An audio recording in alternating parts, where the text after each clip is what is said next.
en esta computadora. Ante todo, tengo que estar muy agradecida que tenemos como invitada a Silvia Ventolila, la doctora Silvia Ventolila, que luego Mariana va a contarnos en un CV abreviado, porque necesitaríamos como 20 páginas, de todas sus actividades y desarrollos y de investigaciones, ¿no? Nos trae Silvia un tema: cuando lo impensable se hace realidad en tiempos de emergencias globales. Yo creo que ya el título abarca por lo menos los dos grupos en los cuales muchos de nosotros estamos. El grupo de investigación, cómo nos cambia, un mundo que cambia, que es el de los miércoles, pero también el espacio de autor Bion, porque dice, cuando lo impensable, y ustedes saben que el tema del pensamiento, lo impensable, tiene un sello Bion muy fuerte para nosotros. Así que realmente el trabajo de Silvia, digamos, apunta a algo que yo considero que como analistas no podemos desconocer la subjetividad de la época en la que estamos inmersos junto con nuestros pacientes y que nos reclama una interrogación permanente con respecto a nuestra labor profesional. Nos compete preguntarnos por los mandatos biopolíticos del entorno, del imaginario social instituyente, para emplear un término de Castoriadis, donde la sociedad no es una simple sumatoria de individuos o de sus interacciones, sino una red cambiante de significados que configuran modos de comportamiento y creencias mediante los cuales se conserva esa sociedad como tal. Por supuesto, a todo esto le tenemos que sumar los algoritmos de la inteligencia artificial, que por lo menos por el momento desconocen la ecobioética de lo humano. El desafío de incluir lo social en su interacción con el conflicto psíquico se ha vuelto ineludible para el psicoanálisis del siglo XXI, por la implicancia que siempre tuvo desde Freud, acuérdense de psicoanálisis de las masas y psicología del yo, ¿verdad? Y que tiene ahora más que nunca, ante el alcance insospechado de esta especie de tsunami viral, climático, ecológico y bélico que produjo las mutaciones cualitativas del presente y la necesidad de aceptar y acompañar los cambios de paradigmas. Pasados 100 años, en el siglo XXI, ¿cómo estamos como psicoanalistas? ¿Qué márgenes estamos ocupando para constituirnos y mantenernos libres para enfrentar las paradojas de nuestro tiempo? Para estar en su tiempo, dice Agamben, es necesario fijar en él la mirada, no para percibir sus luces, sino sus sombras, que es también lo que nos trae Silvia, las luces y las sombras. Entonces nos preguntamos, ¿sabremos como analistas ocupar esa posición dislocada, podríamos decir, ¿no? Como una posición dislocada? ¿Con qué trata el psicoanalista en la actualidad? ¿Consigue mantenerse en el margen como un espacio de transición, un entre, donde no nos dejemos capturar ni por los prejuicios, digamos, del pasado, ni por las certezas de una época en que la prevención como tal era desvalorizada? Y Silvia está apuntando a la prevención. Para eso contamos en nuestro espacio de investigación con la larga experiencia y el entusiasmo sostenido de estas temáticas respecto de la salud mental que sostiene Silvia en tiempos de desastres y de violencias, donde, como bien decía Ana Sigal, y Silvia también lo transmite, el silencio, por favor, el silencio es el verdadero crimen, ¿no? Así que muchísimas gracias por tenerte acá. Mariana, te escuchamos en una presentación del CV que no va a ser sencillo qué elegir para presentarla, y luego la escuchamos a Silvia Ventolila. Por favor, los micrófonos los apagan, porque hay un ruido de fondo que está interfiriendo. Te escuchamos, Mariana. Yo elegí la contratapa del libro que escribió con Mario Riorda y que nos da una idea de la personalidad que tiene Silvia. Se llama Cualquiera tiene un plan hasta que te pegan en la cara. Aprender de las crisis. Silvia Ventolila es médica especialista en psiquiatría y psicología, médica integrante del equipo regional de respuesta frente a emergencias sanitarias, OMS-OPS, magíster en gestión de servicios de salud mental. Fue fundadora y coordinadora general de la Red de Salud Mental en Incidente Crítico en la Dirección de Manejo de Emergencias Sanitarias y Catástrofes del Ministerio de Salud de la Provincia de Buenos Aires. Directora de la Diplomatura Prácticas de Salud Mental y Apoyo Psicosocial en Emergencias y Desastres en Universidad y Salud. Directora de la carrera de especialista en emergencias y desastres, Colegio Psicólogo de la Provincia de Buenos Aires, docente en cátedras y programas de salud mental y sobre respuestas en emergencias y desastres en universidades. Consultora de organismos de ayuda humanitaria, fundadora y coordinadora de programas de asistencia en salud mental para equipos de salud. Silvia. Acá pide Mariana que muestre la tapa del libro. Muchas gracias. Bueno, ante todo, cuando se editó el libro, yo todavía no era coequiper de un grande que está acá conectado, Jorge Cantis, que es el director de la maestría en problemas y patologías del empalimiento, y yo soy la coordinadora de esa maestría en UCES, así que en ese resumen no está algo que además es lo que atravesó el encuentro con Hilda.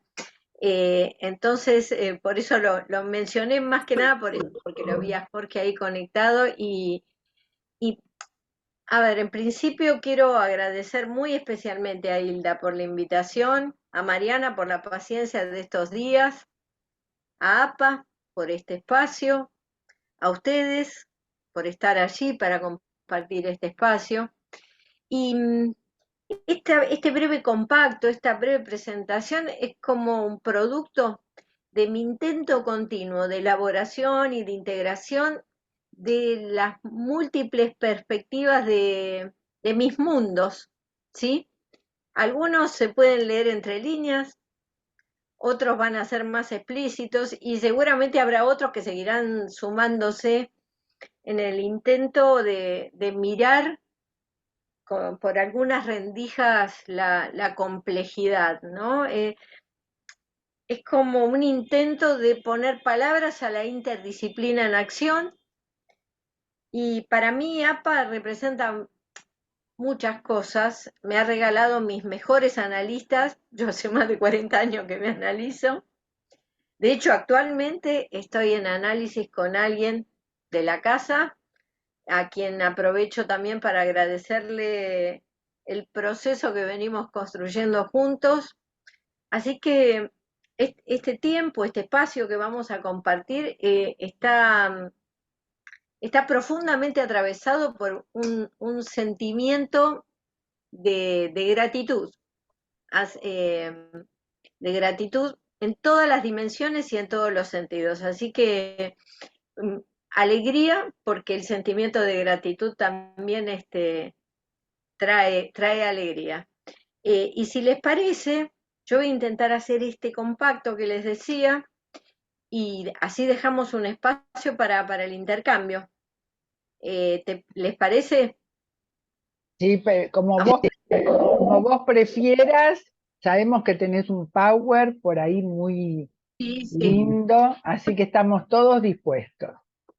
Bien, yo me armo el PowerPoint básicamente para no irme por las ramas, porque si no me desordeno yo, ¿no? Más que nada por eso, porque después si no puedo llegar a hablar de cualquier cosa menos de lo que me había propuesto.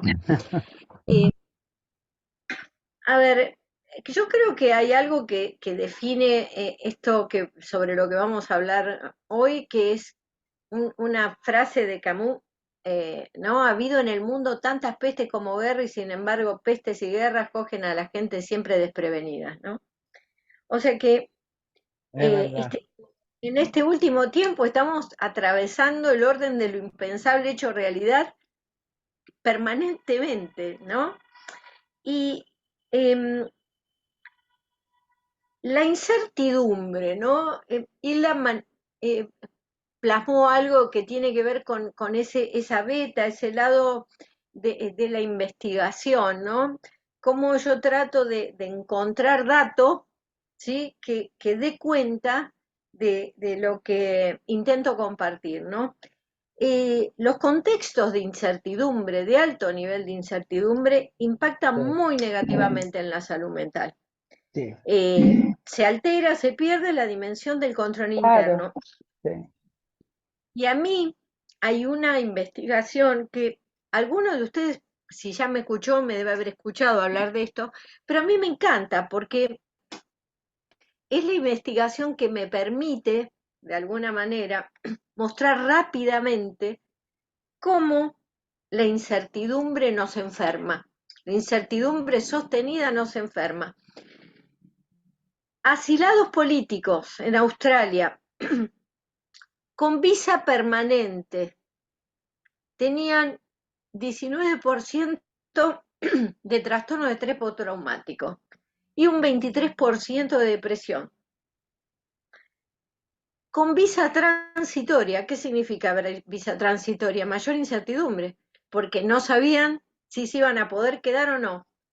Ese 19% se transformaba en un 50%, o sea, la mitad de los asilados políticos en Australia con visa transitoria tenían manifestaciones de estrés postraumático y prácticamente la mitad de depresión. O sea, duplicaban, más que duplicaban, las tasas de impacto, ¿sí?, de quienes tenían la visa permanente. Entonces, ustedes van a escuchar una serie de terminología que, haber dicho así vulgarmente, es como un rejunte, porque yo voy a hablar de terminologías definida en distintos paradigmas. De modo que les pido que me disculpen porque en muchas va a estar la cita bibliográfica, en otros no, pero como justamente de lo que se trata este espacio es de la integración de mundos, ¿no? De miradas, de perspectivas. Y cuando hablamos de desastres, cuando hablo de desastres, me posiciono desde el paradigma de la gestión integral para la reducción de riesgo de desastres, en la cual el desastre, ¿sí?, está definido, ¿sí?, como la interacción entre una amenaza o múltiples amenazas y una población vulnerable, que por la magnitud crea una interrupción en el funcionamiento o en el sistema. ¿Sí? ¿Por qué? Porque la amenaza es desproporcionada a los medios necesarios disponibles para hacer frente, ¿sí?, claro, a esa disrupción. Y atención, claro, insisto, yo estoy hablando desde el paradigma de la gestión integral para la reducción del riesgo de claro, desastre, claro, pero piensen que esto es aplicable a la vida cotidiana, ¿sí? claro.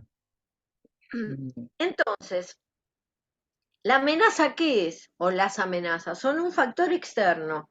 Puede ser, como decía Hilda, un tsunami de distintos tipos de cuestión, ¿no? Puede ser un tsunami, puede ser un virus, puede ser un terremoto, puede ser una inundación, puede ser la pobreza, ¿sí? Y la vulnerabilidad es el factor interno de la persona, del sujeto, de la claro, comunidad, de la familia, de claro, una nación claro, o una vulnerabilidad global. La pandemia puso en evidencia vulnerabilidades globales, ¿sí? claro. Entonces, ¿De qué se ocupa la gestión de riesgo? Se ocupa justamente de trabajar sobre las vulnerabilidades, porque ¿qué pasa? Es muy difícil trabajar directamente sobre la amenaza. Uno lo puede hacer cuando lo hace preventivamente, pero una vez que la amenaza está instalada, sobre lo que hay que trabajar es para reducir las vulnerabilidades. Y atención, que la gestión de riesgo de desastre está basada en investigación científica, en registro de información, debería ser usada para orientar políticas, estrategias, acciones en todos los niveles de gobierno, de gestiones, y es un eje transversal y requisito indispensable para todas las actividades de desarrollo sostenible. O sea, estamos hablando de una herramienta poderosa, ¿sí?, que se basa en la investigación y en la recolección y el registro de información, que se usa para la gestión. De hecho, ¿qué sucede? Argentina adhirió a todos los marcos, y hablo de Argentina, Perú, todos los países que hoy están conectados aquí a través de referentes, adhirieron a los marcos de la reducción de la gestión de riesgo de desastre. Allá en el 2005 el marco de Hyogo decía claramente que el punto de partida para la reducción de riesgo de desastre es la promoción de una cultura. Atención, que no se habla de resiliencia en términos psicológicos, es mucho más abarcativo, es la resiliencia comunitaria, que tiene que ver con aprender de lo ocurrido para no volver a poner las casas en un lugar que se inunda, ¿sí? O sea, doy un ejemplo muy burdo, pero no es extraño esto de que se construyan casas en lugares. Bueno, hay gente de México acá conectada. Yo estuve colaborando en México en el último terremoto grande allá por 2017, que se replicó el mismo día que el de 1985.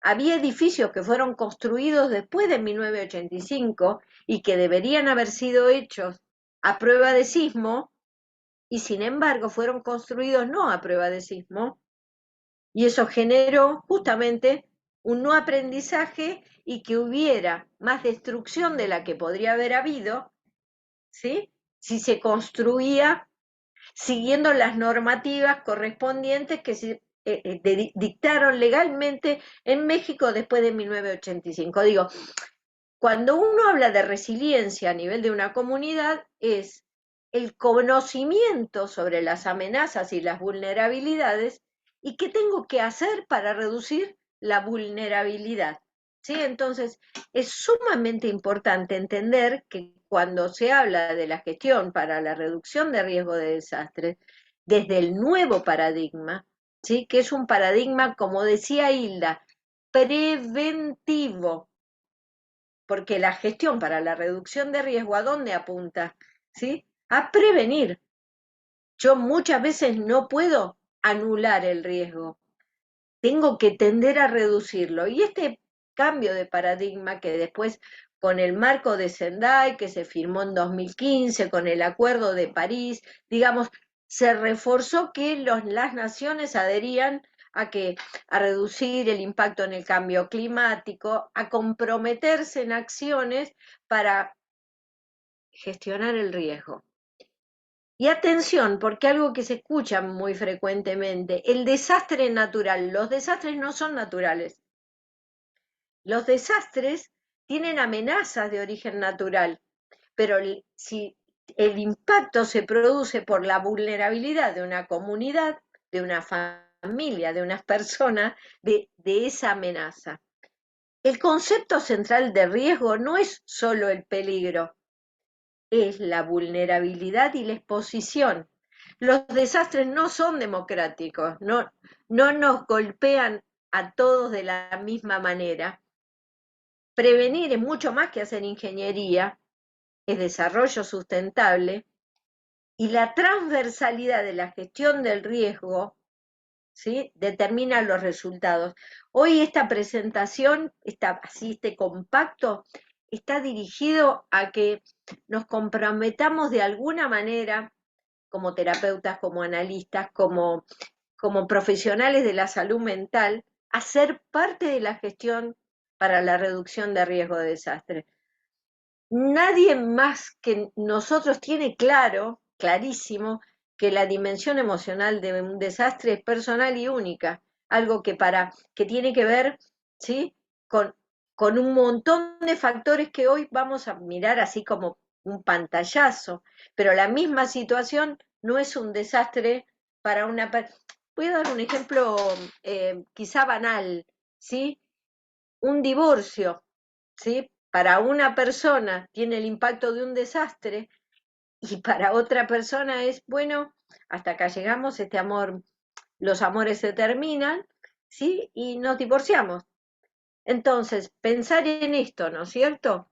Que también se hace gestión para la reducción de riesgo de desastre en el nivel de lo emocional. Por eso no, yo soy una especie de militante de la terapia, militante de los espacios analíticos, de los espacios psicoterapéuticos, y no solo cuando uno está con una situación crítica. Yo salvo pequeñas interrupciones hace más de 40 años que me analizo, o sea, y no me imagino sin un espacio de análisis acompañándome en la vida.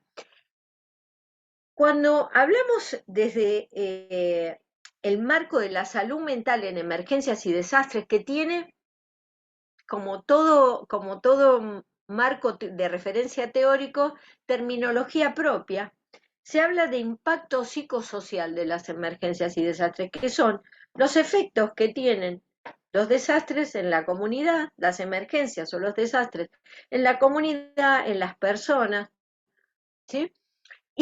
Y el término psicosocial tiene un espacio muy fuerte, no nos vamos a meter en eso, pues necesitaríamos 5 encuentros para poder dialogar y pensar qué significa esto psicosocial.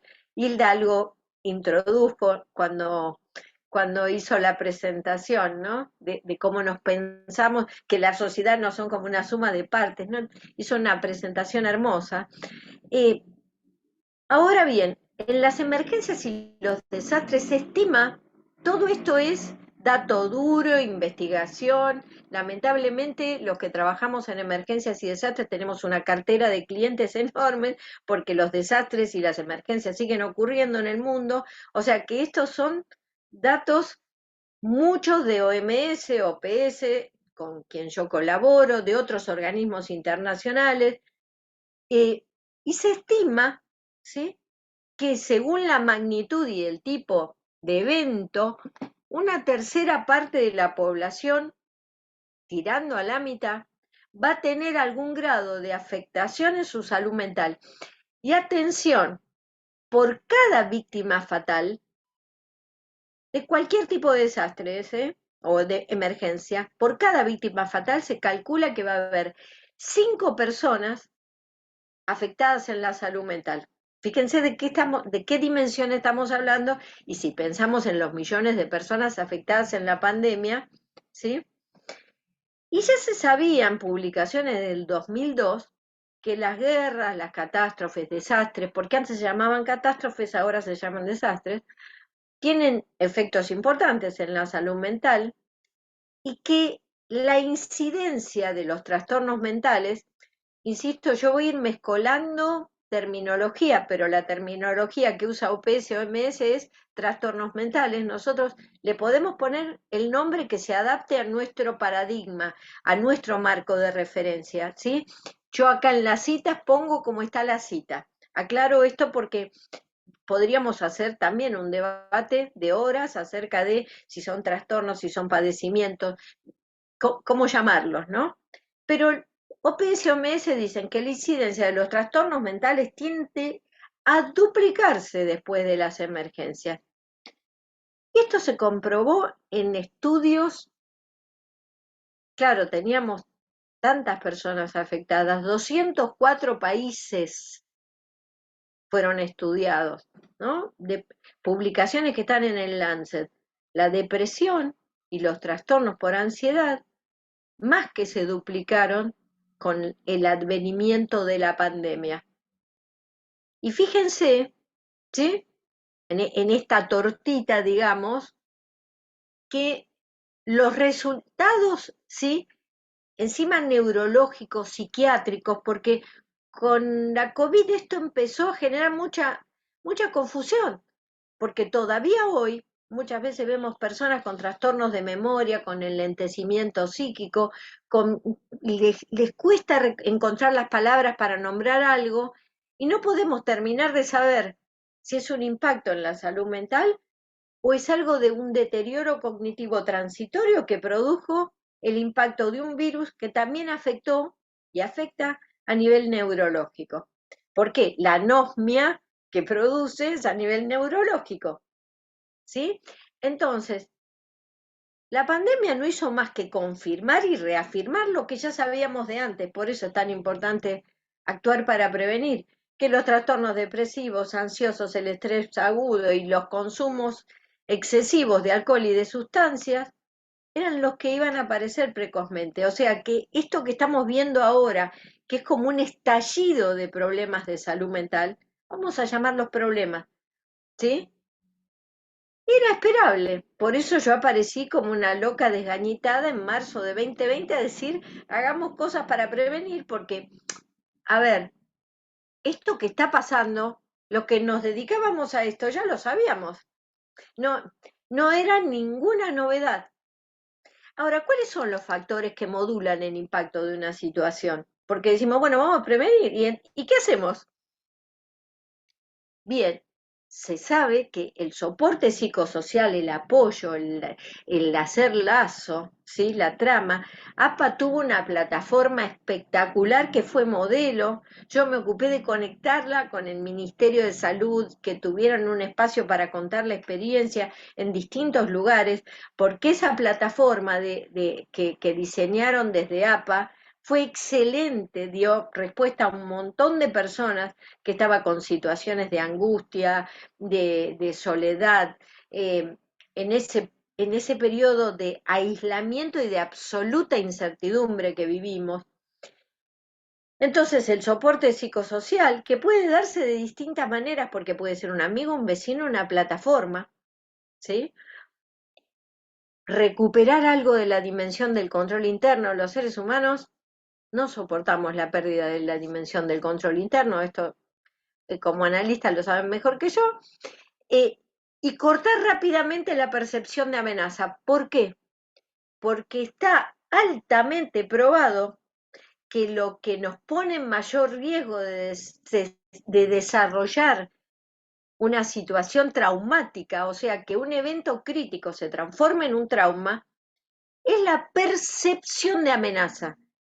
No es la realidad, sino cómo la percibimos. Entonces, poder encontrar la forma de cortar la percepción de amenaza es clave. ¿Para qué? Para que la respuesta neurofisiológica del estrés no quede permanentemente activada. Ahora bien, el impacto traumático va a depender también de las características, origen del evento, de la vulnerabilidad previa y del contexto. Fíjense cómo se va armando una trama con lo que vamos hablando, ¿sí? El contexto, las características del evento, el contexto de la pandemia ha sido enloquecedor.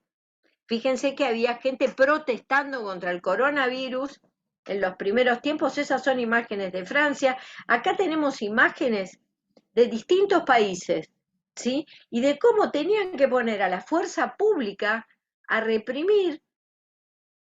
Y esto no era un problema de la argentinidad ni de Latinoamérica. De hecho, tomé en 3 de las fotos, ¿sí? Contextos de pandemia de Europa. Ahora bien, vivimos ya en un contexto previo a la pandemia que además va increyendo de violencias. Se ha instalado una cultura del miedo, del terror. Vivimos atravesados por esto.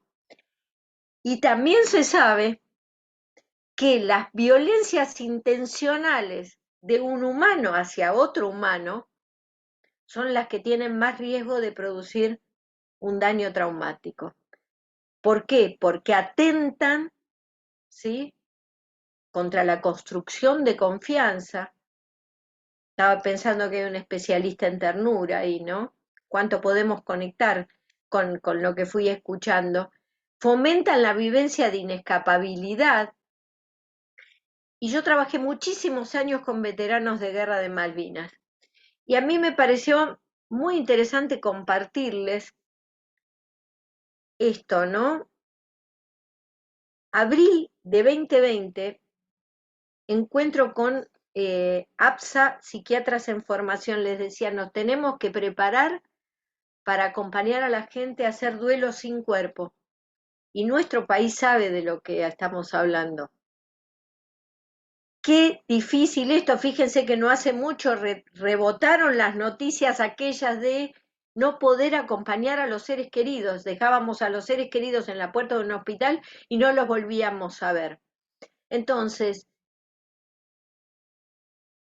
hablaste, Hilda, del silencio, fíjate, ni que nos hubiéramos puesto de acuerdo, ¿sí? La orden de silencio que le dieron a los veteranos de la Guerra de Malvinas, trabajando con los veteranos, no solo lo escriben, he atendido miles de veteranos porque estaba a cargo de una parte del programa cuando era coordinadora de salud mental de La Matanza, y decían, lo que más nos enfermó es el proceso de desmalvinización social cuando volvimos de la guerra, la orden de silencio, ¿sí?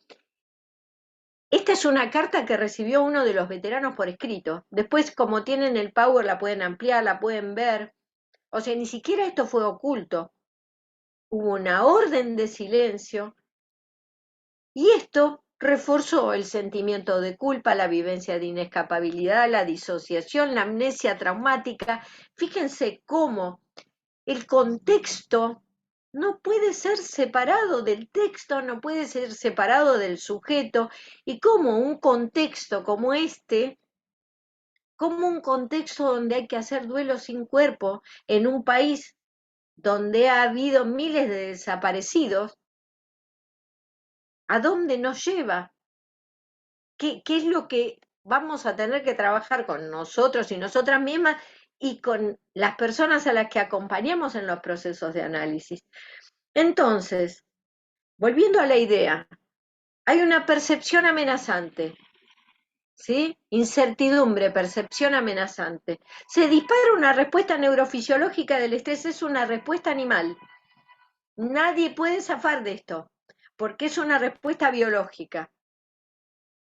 Lo que nos diferencia de las otras especies animales es que nosotros podemos percibirnos bajo peligro aún no estando, ahí es donde se pone en juego la subjetividad. El resto de las especies animales se sienten bajo peligro cuando están bajo peligro. Nosotros podemos percibirnos bajo peligro aún sin estarlo, o que quede activada la percepción de amenaza. ¿Y qué es lo que sucede?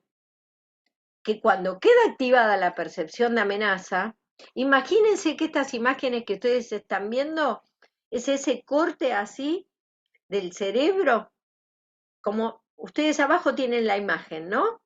Que es como un dibujito. Y arriba, ¿sí tienen? ¿Qué pasa cuando la señal del estrés es cortada? El cerebro prefrontal mantiene el comando de la situación, dice, no, no, espera, es un ruido de un caño de escape en la calle, no es un bombardeo, ¿sí? Porque en la memoria traumática el ruido del caño de escape puede desencadenar una situación traumática que había quedado solapada y reactivar toda la sintomatología. Sí, esto en los veteranos lo hemos visto en enorme cantidad de situaciones, y lo que dispara la memoria traumática habitualmente no es visual, es mucho más primitivo, son olores, son sonidos. Ahora, ¿qué pasa? Cuando los niveles de estrés son sostenidos, no podemos cortar la percepción de amenaza, la corteza prefrontal se apaga.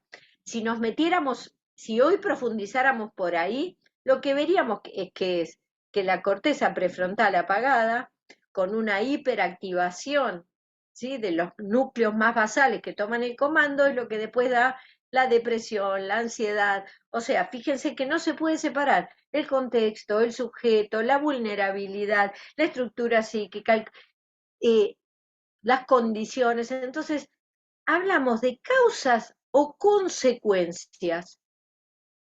¿No? Qué difícil hacer esa separación. Qué difícil hacerla cuando vivimos en tiempos de desastre tremendos, tan tremendos que 1,5 millones de personas mueren en las rutas del mundo.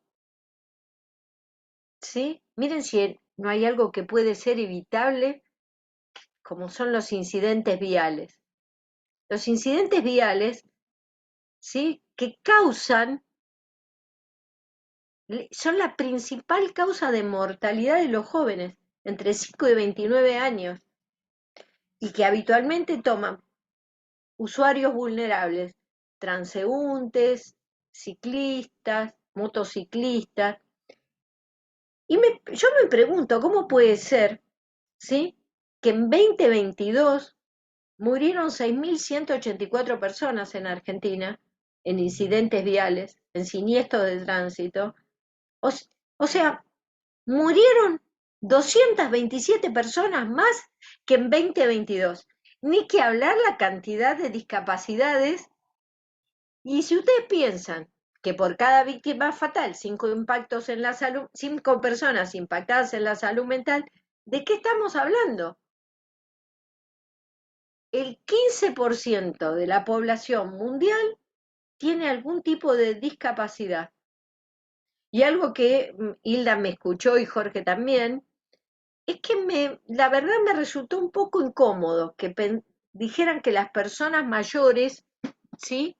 De más de 60 años, o sea, la mayoría de los que estamos conectados acá, tenemos discapacidades. O sea, una reflexión, ¿no? Ser mayor, el envejecimiento, ¿es considerado una incapacidad, una discapacidad? ¿En qué cultura, en qué contexto cultural estamos viviendo? Ahora, fíjense, los problemas de salud mental son la principal causa de discapacidad en el mundo. La principal, o sea, nosotras nos ocupamos de los principales problemas de discapacidad en el mundo. ¿Sí? Y solo un 10% de las personas que tienen estos problemas reciben la atención o el tratamiento adecuado. En esta década que estamos transitando, la depresión va a ser la primera causa de discapacidad mundial. Más de 300 millones de personas en el mundo hoy padecen depresión. ¿Sí? Y si volvemos a causas o efectos, la depresión puede afectar a cualquiera. Quienes han vivido violencias, pérdidas graves, eventos estresantes, tienen más riesgo de sufrirla. Las mujeres somos más propensas. Ahí se desliza algo, ¿sí? Que hay que tomarlo con pinzas, porque algún que otro dice, bueno, es que las mujeres somos más débiles a la depresión. No, somos un colectivo más vulnerable. Si nos metiéramos a trabajar con los colectivos, ¿sí? Que son impactados o considerados vulnerables en las situaciones de emergencias y desastres, veríamos que sí, las mujeres somos más víctimas de violencia, somos más víctimas de inequidades, ¿sí? La mayoría de los hogares pobres son hogares monoparentales a cargo de mujeres, con lo cual yo diría, ¿somos más propensas o estamos más expuestas a las condiciones de las amenazas de los contextos? Y algo que a mí me pasó cuando armé la presentación que escuchó Hilda y que la armé en la jornada de la maestría que llevamos adelante con Jorge, que Jorge Cantis es el director, a mí me produjo un escozor tremendo. Hilda lo retomó también en la presentación, cuando habló de la inteligencia artificial. Yo tengo un PowerPoint que sugiere imágenes. Cuando puse la palabra discapacidad, me aparecían sillitas de rueda y cruces de tránsito. Cuando puse la palabra depresión, me aparecían pastillitas y me aparecían neuroimágenes. Ahora, ningún lugar mejor que este para decir, señores, ¿qué está pasando? porque esto está producido por justamente la inteligencia artificial, por la carga de datos. ¿Qué está pasando? Que yo vuelvo siempre a Confucio, ¿no? Si el lenguaje no es correcto, si lo que se dice no es lo que se quiere decir, si lo que se dice no es lo que se quiere decir, entonces lo que se debe hacer queda por hacer. Y si esto sigue sin hacerse, si la justicia se extravía, la gente caerá en impotente confusión.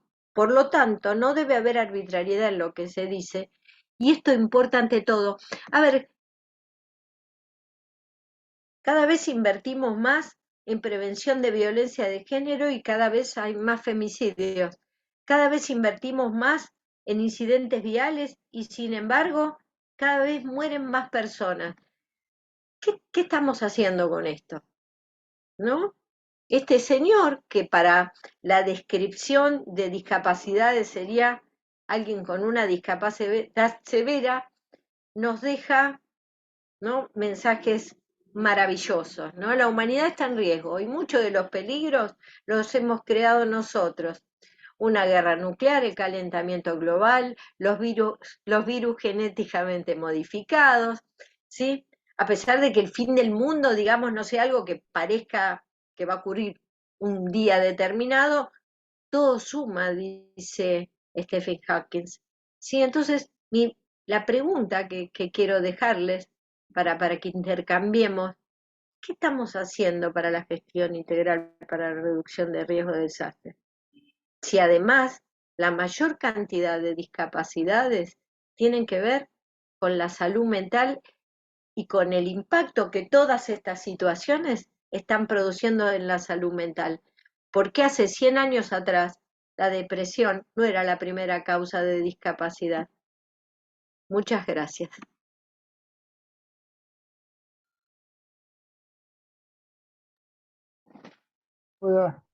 Muchísimas Muchísimas gracias.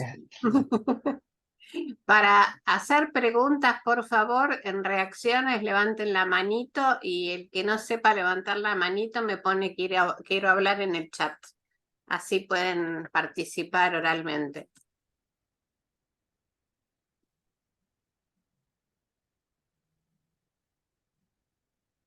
Eh, También hay en el chat, ¿no? No sé, acá hay de iPhone. En Perú, dice, ocurre todos los años cerca de Lima, al borde del cauce del río vuelven a instalarse. No, ahí creo que levantó la mano, sí. Y no sabemos quién es, decinos tu nombre. ¿Vicky puede ser? No sé. Podés hablarla, que dice Ford, no sé quién es, si es él o ella.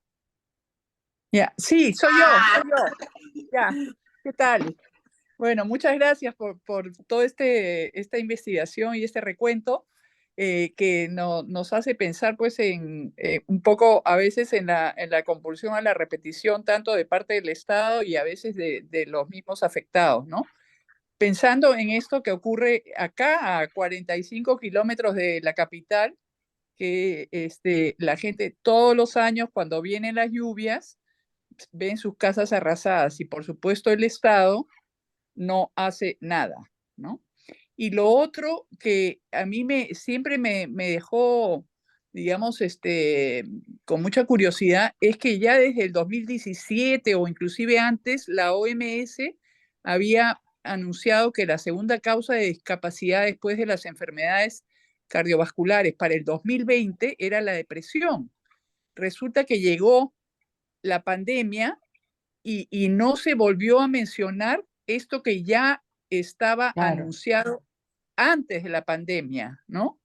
Y que inclusive yo pensaba, bueno, si hay depresión, también habrá depresión puerperal, hay que hacer pues campañas con los ginecólogos, con los parteros, en fin, que hubiera requerido un montón de, de programas, ¿no?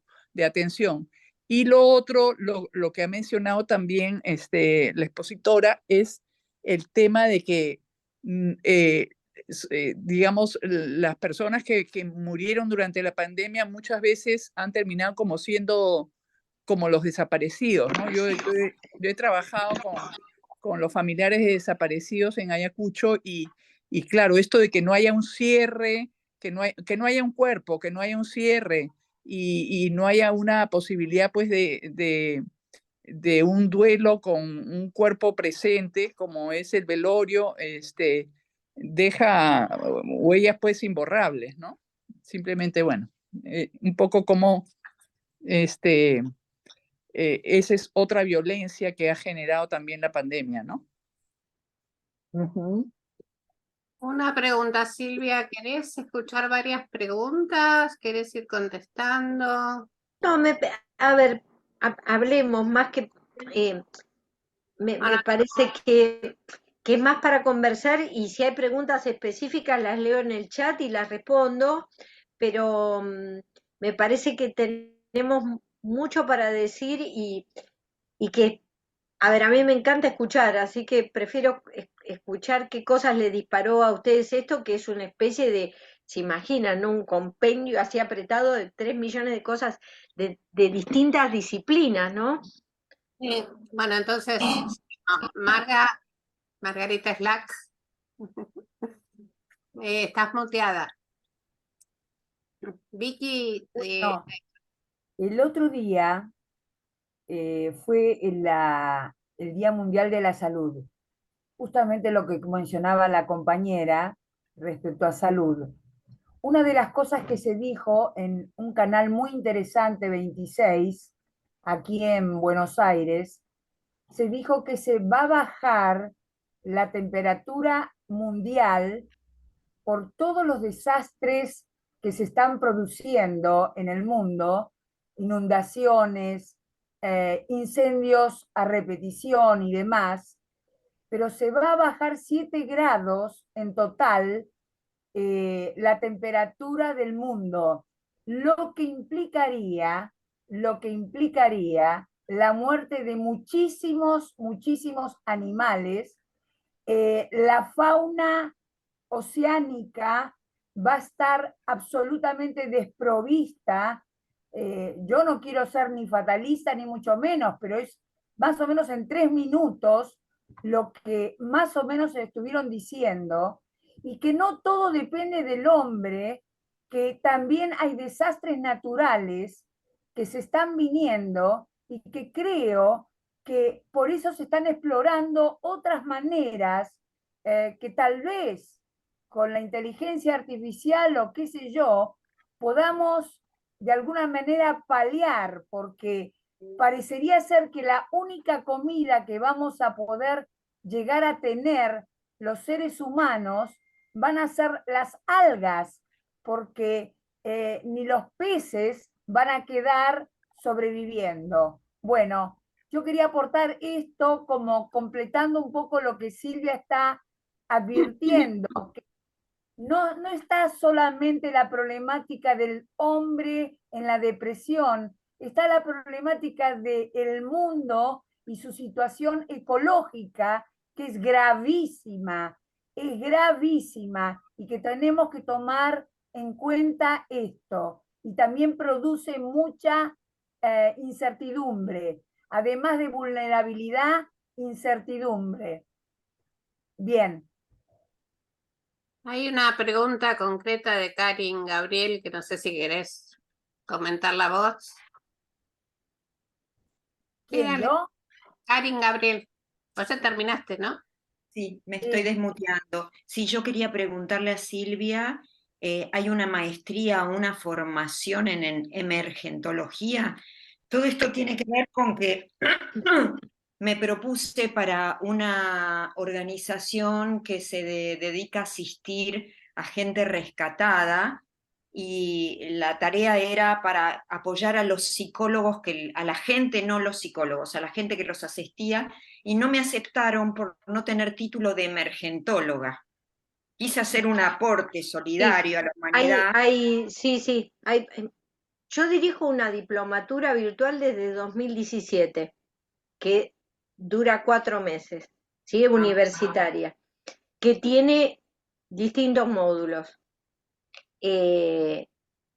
también la especialización, pero la especialización dura 2 años. Quizá con que hagas la diplomatura tiene todo un módulo de gestión de riesgo, tiene todo un módulo de abordaje de las reacciones esperables y el momento agudo, todo un módulo de intervenciones comunitarias en todos estos colectivos que estamos hablando, y todo un módulo de cuidado de equipos, de Gracias. estrategia de cuidado de equipos. Después sí que el 16 de agosto arranca la Muy bien, cursada. voy a ocupar. Sí, Gracias. no, por nada. Es que además entiendo que quizá choca que te hayan rechazado, No, pero no, yo entendí. Lo que pasa es que no sabía que existía una carrera y desde claro, España me contestaron que sin una suerte de título no me podían aceptar. están tratando a nivel mundial, de hecho los EMT, los equipos, tiene nombre de equipo médico de emergencia, pero no es que solamente incluya médicos, de hecho lo que se llama el esquema de la célula psicosocial, tienen estos nombres, ¿no? Porque en la emergencia tienen mucho léxico, sí, más hasta medio militar por momentos, porque la organización de la emergencia es un poco así. Eh, y lo que se propusieron es que gente sin formación no vaya a ningún lugar, porque lo que se vio es que producía mucho daño intervenciones desajustadas Entendí. y lo voy a decir crudamente con un ejemplo que está publicado por la OMS, así que es público. Se sabe que en Haití hubo mayor cantidad de amputación de miembros porque en el terremoto de 2010, porque había sobreoferta de cirujanos en los equipos de voluntarios. O sea, hubo sobreintervención, entonces, a partir de eso apareció toda esta dimensión de si no tenés una formación específica para intervenir, lo cual, insisto, es lógico, porque yo he visto, no sé, en el sur de Brasil, por ejemplo, que en el medio de una inundación repartían benzodiazepinas como quien da caramelos, y está absolutamente contraindicado dar psicofármacos en el momento agudo porque favorecen la reacción disociativa, el embotamiento, que no te facilita la elaboración de la situación. Entonces, a menos que haya alguien que se está rompiendo la cabeza contra la pared desesperado, está contraindicado medicar en el momento agudo. Y esto lo vi yo, digamos, bajarme en una zona inundada y digo, ¿qué hacen repartiendo psicofármacos? Y se le ocurría que, bueno, que así iban a tranquilizar a la gente.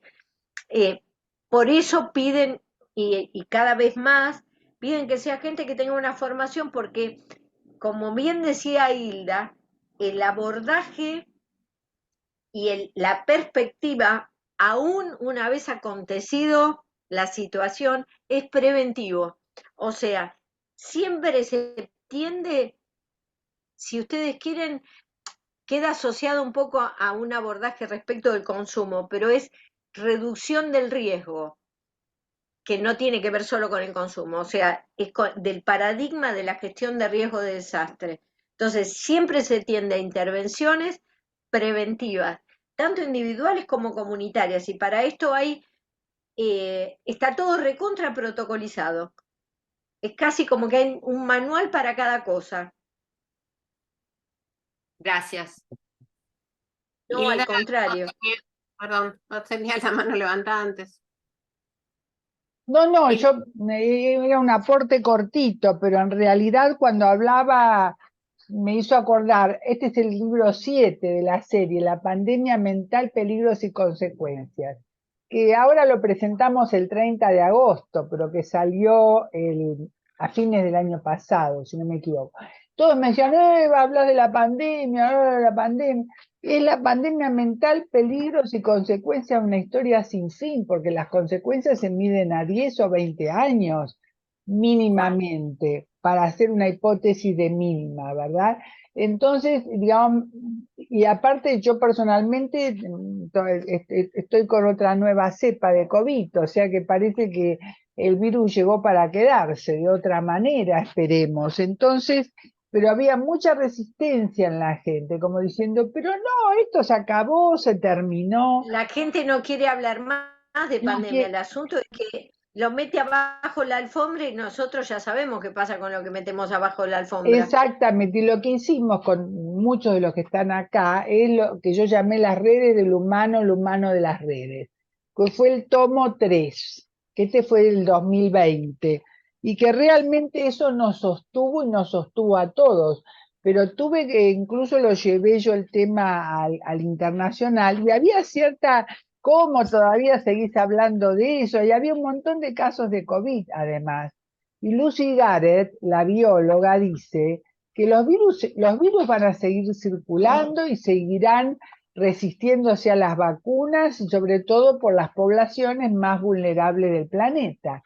O sea, que no nos olvidemos de esto, ¿no? Es decir, hay mucha tendencia a dar la espalda y a negar tanto todas las problemáticas de la salud mental, del cambio climático, de lo ecológico, de las catástrofes que le llaman desastre. Bueno, era nada más que eso. Gracias.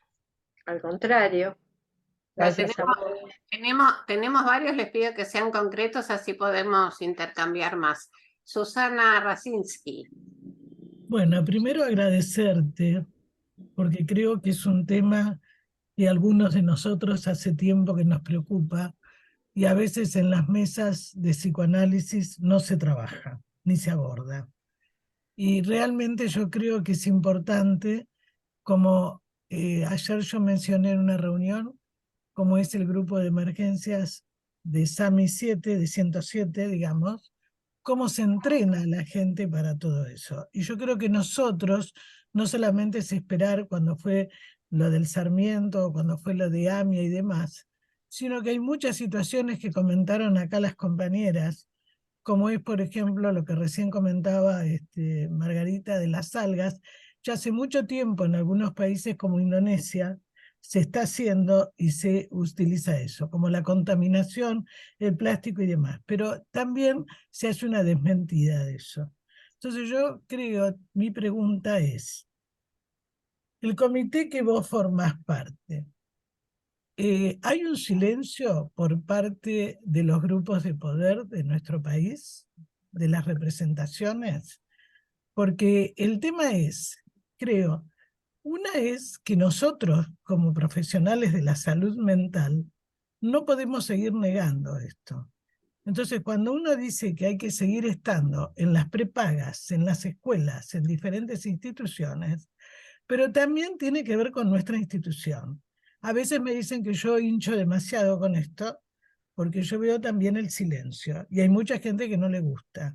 Pero el tema, ¿cuál es? Vos mencionaste lo que hizo Claudia Borenstein, que estuvimos varios en ese momento, y fueron más de 3.000 personas a las cuales ayudamos, y que no es que hicieron terapia, se ayudó con la escucha. Entonces mi pregunta es, ¿qué respuesta tienen ustedes, el grupo que vos dirigís, porque yo creo que tiene que ser un grupo interdisciplinario, por supuesto, donde está no solo lo psicológico, sino lo físico, todo, ¿no? Como dice, Político. exactamente. Entonces, mi pregunta es la que te hice.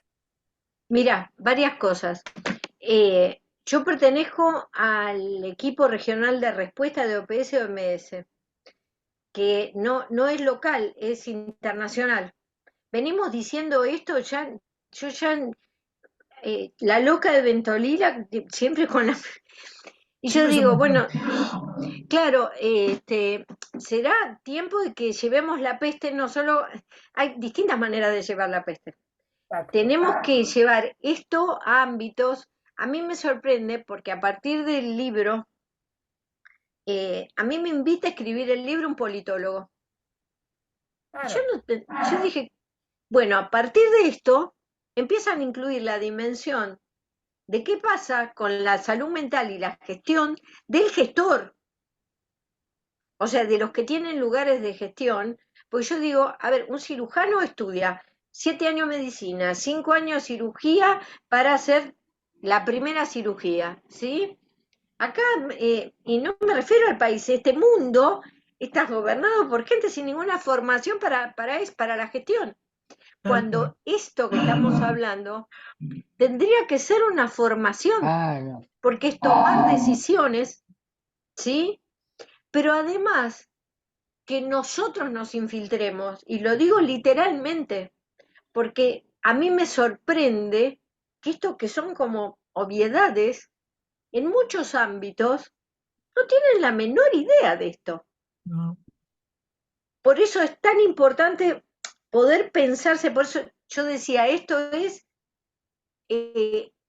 ponerle palabras a la interdisciplina en acción, porque yo cuando trabajo, digamos, en los equipos o cuando me convocan a alguna emergencia, me tengo que sentar a hablar con el ingeniero, con el comisario, con el jefe de bombero, con el rescatista, cómo acompañar para que cuide su propia salud mental y la de la comunidad en la que interviene.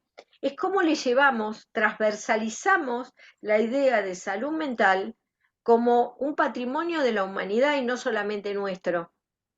Que la gente pueda apropiarse de la idea de que hay que cuidar la salud mental, ¿sí? Porque es esto, ¿no? La negación, esto que vivió Hilda. ¿De qué venís a hablar de esto si no hay más? Y ella misma se vino con la cepa nueva. Nosotros mismos que no queremos, ¿no? Miren, esto es lo que hay. Y la mejor manera de reducir la vulnerabilidad, como decía el marco de Hyogo, es conocer cuáles son las amenazas y qué tenemos para responder. Y es como algo tan básico que, nada, yo pienso esto, cómo seguir promoviendo, porque además vamos en contra de muchos mecanismos psíquicos que son muy neuróticos, que los tenemos tan instalados, que es como ir a decirle algo a alguien que no lo quiere escuchar, ¿no? Exacto. Katy García. Sí, ¿qué tal? Bueno, un placer escucharte y breve, me quedo pensando, bueno, a través de todo esto muchas cosas, pero fundamentalmente también cuidarnos de no caer en una pseudo inocencia, ¿no? También en relación de que la vulnerabilidad que es interna, esto me pareció interesantísimo esa diferencia, y que en del afuera, lo externo, vendría el desastre o el peligro, ¿sí? Del cual, bueno, tenemos que tratar de articularlo, ¿no? Cuando también es un peligro que crea vulnerabilidad, ¿sí? Que eso no es Exacto. inocente, ¿no? Es No, decir, no, no es inocente. y eso también es algo que a mí me parece que se niega mucho, ¿no? Es decir, porque vos fíjate, yo también trabajé muchísimos años, soy accidentóloga, entre otras cosas, y es como si uno dijera cosas, pero que la verdad que, digamos, hay un poder ahí, ¿no? Que nos maneja como marionetas también, de alguna manera, y que pareciera que estos discursos que son sumamente importantísimos y de la lucha comunitaria y de pensadores y de, digamos, es como si yo muchas veces siento una desesperanza, ¿no? También, porque es como que hay un poder imperante ahí que va en contra de esto, del cual también Totalmente. tenemos que ponerlo, a mi modo de ver, como el primer peligro fundamental de desastre hacia la salud mental. Esa es una. Por otro lado, me gustó mucho esta cuestión de que no solo entre comillas, ¿no? La víctima o de un accidente o de una catástrofe, sino que se multiplica mínimo por 5. Eso en el accidente se ve un montón. Bueno, hay toda una teoría que se maneja, ¿no? Psicoanalíticamente de la mano de Granel, respecto al accidente también como un producto psíquico, un producto interno, pero que por otro lado, se ve que a partir de estos hechos uno tiende a ver que hay modificaciones vinculares, ¿no? Es decir, que afecta, como en terapia, el emergente también modifica lo relacional en una familia, ¿no? Por ejemplo. Así que eso es muy importante. Y por otro lado, justamente, vos sos, digamos, promotora, como dijiste, ¿no? Desde toda la vida, como Hilda, ¿no? Es decir, bueno, toda la serie que mostró Hilda es otro recurso de lo que vos propusiste, ¿no? Para paliar el encerramiento que nos hicieron tener, ¿no? Y que fue una forma también de atacar los lazos, ¿no? Que tampoco me parece tan inocente, y que justamente en esos lazos y en estos encuentros, los libros de Hilda, todo lo que vos también hacés y cada uno de nosotros, que es lo fundamental y es lo que queda vulnerabilizado permanentemente, a mi gusto tampoco, sin digamos, sin dejar de ver entre comillas, inocente, que es la destrucción de los lazos y de los vínculos. Bueno, nada, hay mucho para decir, muy agradecida por este encuentro. Muchas gracias, Katy, y voy a retomar cosas que vos dijiste y que dijo Margarita también. A ver, los desastres no son democráticos, no son naturales. Pensemos lo siguiente, las inundaciones en el mundo, la mayoría son causadas por el desmonte de cantidad de árboles. Nuestro país tiene más deforestación que Brasil, ¿sí? Entonces, eso no es inocente, pero no solo eso. Cuando creo que se llamaba Morrison, era el primer ministro de Australia, ¿sí? Le dijeron, hay que parar los incendios urgente porque se van a llevar miles de especies. Esto que vos decías, Margarita, ¿sí? Pero además producido por la mano del hombre. Señor. Porque en realidad, ¿sí? Que es cuando Greta, la militante, digamos, tachada y medio como ninguneada como paciente de salud mental, como autista por Trump, ¿sí? Porque obvio que el poder atraviesa todo esto. Y es el mismo poder que por un lado dice que la mayor cantidad de discapacidades van a ser las depresiones, y vos pones la palabra discapacidad y te aparece la silla de ruedas, o pones la palabra depresión y lo que te aparecen son las pastillitas, no terapeutas tratando la depresión. ¿Sí? Bueno, quizá tenemos que hacer más cosas para empezar a figurar en los algoritmos para que a la gente, cuando pone la palabra depresión, no le aparezca pastillita o neuroimagen. ¿Se entiende? O sea, más vale que estamos lidiando con grandes poderes, con grandes intereses económicos, enormes, fenomenales, fenomenales. O sea, las redes sociales, cómo se manejan, el estallido de los lazos a través de las redes sociales, que lejos de construir lazos, los rompen. Pero tampoco podemos quedar inermes pensando de que, bueno, esto es lo que hay, entonces me agarra la depresión a mí también y me van a tener que, ya, bueno, ya me está, mi analista ya me atiende, por ahora no me medicó. Pero ¿qué quiero decir? Me parece que cada uno desde su lugar tiene que poder ir como encontrando esos atajos y esos recovecos y esos rincones para ir también dejando huella en esa dirección y no ser parte de la manada manejada, porque si no, lo que también nos termina pasando es que, bueno, ya está, no podemos hacer nada. Yo prefiero ser parte de de las causas y no de los efectos. En la medida de no estoy delirando, o sea, en la medida de mis posibilidades, o sea, no es que, ¿no?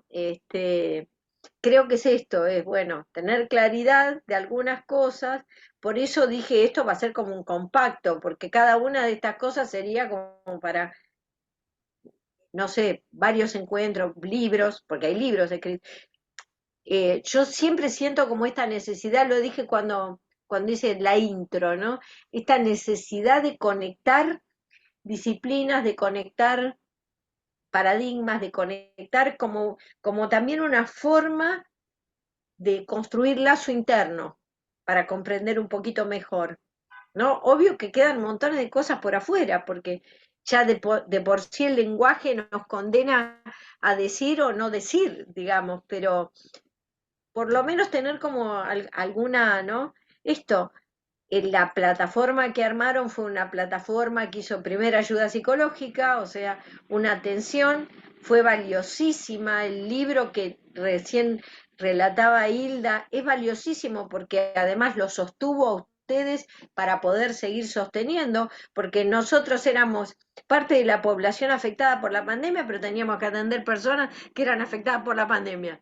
Se nos murieron seres queridos y teníamos que atender gente que se le estaban muriendo seres queridos. O sea, con un atravesamiento bien complejo, o sea, y esto del apoyo psicosocial, que es uno de los factores que modula el impacto, bueno, nos lo podemos dar también entre nosotros como colectivo profesional. Exactamente. Perdón, nos quedan 7 minutos en total y para que Silvia pueda cerrar está Mirta y lo tengo a Federico Bianchi que está aportando en el chat si quiere participar. Súper concreto, chicos. Mirta. Bueno, antes que nada, agradecer este espacio, ¿no? Para poder hablar de esto. Yo estoy muy atravesada por este tema. Estuve el martes pasado en una asamblea que convocó el personal de salud del Hospital Ameguino. Estoy con disfonía, pero me escuchan, ¿verdad? Bueno, Sí, sí. las psicólogas y psicólogos del Hospital Ameguino, del Grupo de Salud Mental, convocaron a una asamblea por este tema para revisar esta problemática de la salud mental en la educación. Asistieron colectivos de todo capital, de centros de estudiantes, vecinos, grupos de vecinos de la ciudad, gente de los clubes de barrio, asistieron, por supuesto, todos los equipos de orientación escolar, los DOD, los DOE, que son de orientación escolar. Todos manifestaron, docentes también, muchos docentes, manifestaron que estaban desbordados por las problemáticas de salud mental. Justamente me impactó mucho escuchar a la presidenta del Centro de Estudiantes del Colegio Nacional Buenos Aires. Esta chica vino, ahí estoy achicando, disculpa. Esta chica vino a pedir apoyos, y esto es para que lo escuchemos nosotras, que pertenecíamos al Departamento de Niños y Adolescentes de APA, pertenecemos al espacio BION y a otros espacios dentro de APA, porque vino a pedir ayuda, porque el año pasado se suicidó una compañera dentro del colegio, y este año hubo otro intento de suicidio dentro del colegio. Entonces, no dijo ella, esta chica, los directores quedaron paralizados, no tienen herramientas para ayudarnos, no saben cómo, y entonces necesitamos ayuda. Esto ahí me dejó pensando a mí, ¿qué podíamos hacer nosotros? Si podíamos hacer talleres con estudiantes, por ejemplo, seguramente que sí, que sería justamente de una gran ayuda, porque el personal de los equipos está desbordado. Por ejemplo, y termino con esto, hay 3 psicólogos en la Villa 21 y 23 donde funcionan escuelas de enseñanza media, para una población de 27.000 niños, niñas y adolescentes. Se imaginan que es imposible que puedan ayudar, contener, no dan abasto. Y así se repite la misma historia de las proporciones en todos los equipos de orientación. Son de pronto 2, 3 psicólogos para atender poblaciones enormes, para visitar escuelas que de pronto pueden visitar una vez al año. Entonces, pregunto esto, justamente, ¿habría que declarar, considerás vos con tu experiencia, la emergencia en salud mental escolar? Sí, sí, te lo digo, es más, yo en las presentaciones y hasta en mi Instagram pongo explícitamente, estamos atravesando una emergencia global de salud mental y así como se compraron respiradores y se compraron vacunas, hay que hacer una fuertísima inversión en recursos de salud mental para trabajar con la comunidad. El colectivo de las y los adolescentes está devastado. La cantidad de suicidios, de intentos de suicidio, de consumo de todo tipo, de alcohol, y si además eso lo llevas, teníamos alguien que trabajaba con accidentología aquí, que no recuerdo el nombre, Katy. No. Yo también. A ver, Sí, nosotros ya varias, sabemos, Mariana también. mayor consumo, mayor alcohol, mayor violencia, mayores siniestros viales, o sea, sí, Mayor desesperanza para los adolescentes. Exacto, ¿no? hay que de eso se trata, porque no instalar. es el consumo, es solamente ese, Es ¿no? que ese Porque es vos el podés estar síntoma. drogado y no tener ninguna, claro, digamos, ese es el Sí, síntoma, sí, pero no le damos, ¿no? La esperanza al joven tampoco, y bueno, tampoco es inocente. Bueno, perdón. no, claro, por eso sí, para mí, a ver, esto que te responde a tu pregunta lo ando diciendo por el mundo, a los cuatro vientos. Estamos atravesando una emergencia global de salud mental. Y así como pensamos, ¿sí? Que más terapia intensiva, más terapistas, más respiradores, bueno, necesitamos una inversión grande en recursos de salud mental. Y el recurso de salud mental es mano de obra intensiva, o sea, somos nosotros. Sí, totalmente. Y no alcanza con la psicoterapia individual. Hay que hacer una cantidad de intervenciones institucionales enorme porque las instituciones están atravesadas por un nivel de desvalimiento que es alarmante, alarmante. Así que coincido, Mirta. Muchísimas gracias. Gracias por la respuesta. Muchas gracias. No, a vos. Felicitaciones por la exposición. Silvia, Gracias. si querés ir cerrando, porque, perdón, Fede, no entramos. Es la hora ya. Así podemos saludarla y despedirla como corresponde. Sí, bueno, ahí en el chat están poniendo que hay muchos suicidios. Sí, la tasa de suicidios en adolescencia está en aumento y la tasa de consumos está en aumento. A ver, y los más cortes, que, los cortes, la especialidad de IVA. A edades cada vez más tempranas.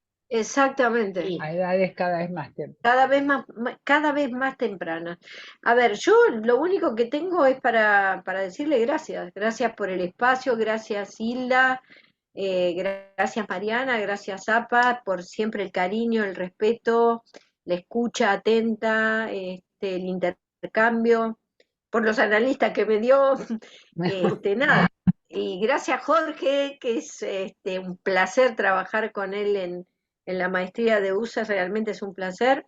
Así que nada, gracias a todos, a todas por estar acá en este espacio y creo que estos espacios son fundamentales para acompañarnos, para seguir pensando juntos, para repensar las prácticas y para llevar la peste a otros lugares. En su momento, bueno, Freud hizo lo suyo, bueno, nos toca otra tarea. Nos toca otra tarea, sí. Y sí, Él podía caminar por los Alpes haciendo 4 veces de sesiones por semana. Los pacientes no tienen plata ni para el colectivo ahora, así que menos para venir a 4 sesiones por A semana. pasear por los Alpes. Tenemos acá también una colega de Venezuela, Tereday, que manda saludos. La idea justamente, Silvia, es hacer las redes humanas y lo humano de las redes, ¿no? Y poder sostenerla. Y realmente que te vaya nos cuesta a todos, porque todos estos años de pandemia trabajamos con más de 80 psicoanalistas de todo el mundo que están en los libros. Y de alguna manera no nos dábamos cuenta, pero era una red que nos sostenía a todos, ¿no? Con el esfuerzo, con el trabajo. Y tenerte acá con nosotros realmente nos abrió muchísimo la cabeza, como cuando te escuché, y porque ya no se puede pensar en un psicoanálisis centrado solo en el individuo, sino en un psicoanálisis centrado en el individuo y su entorno, en lo transdisciplinario, en lo interdisciplinario, todos los temas que trajeron hoy los colegas acá. Así que queremos tenerte de vuelta y te agradecemos muchísimo y creo que se pueden desmutear ahora. Bajemos el supershot, desmutéense todos para hacer un aplauso realmente merecido para Silvia y con la esperanza de convocarte pronto. Muchísimas gracias. Muy grande, gracias, muchas gracias, Hilda, y gracias a todos y todas. Muchísimas gracias. Gracias. Hasta muy Gracias, pronto. Silvia. Chao, Gracias. gracias a todos. Gracias. Me gustaría saber de la diplomatura, Silvia. Sí, le mando a Hilda y ella se los comparte, ¿sí? Dale, Bueno. muchas gracias. Sí. Gracias. Que estén muy bien. Un abrazo para Gracias. todos y nos esperamos a todos el viernes que viene Eiger. Esta semana está movida, esta semana. Así que estamos de fiesta en fiesta. Gracias. Bueno, Muy bien. un beso grande para todos. Besos, gracias. Gracias. Gracias.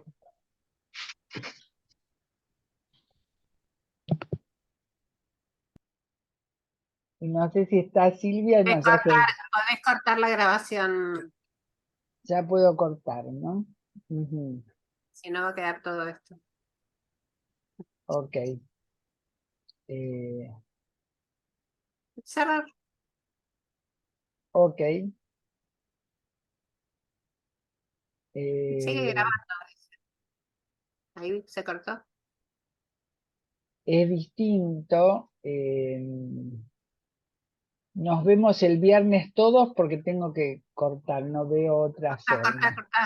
Corta.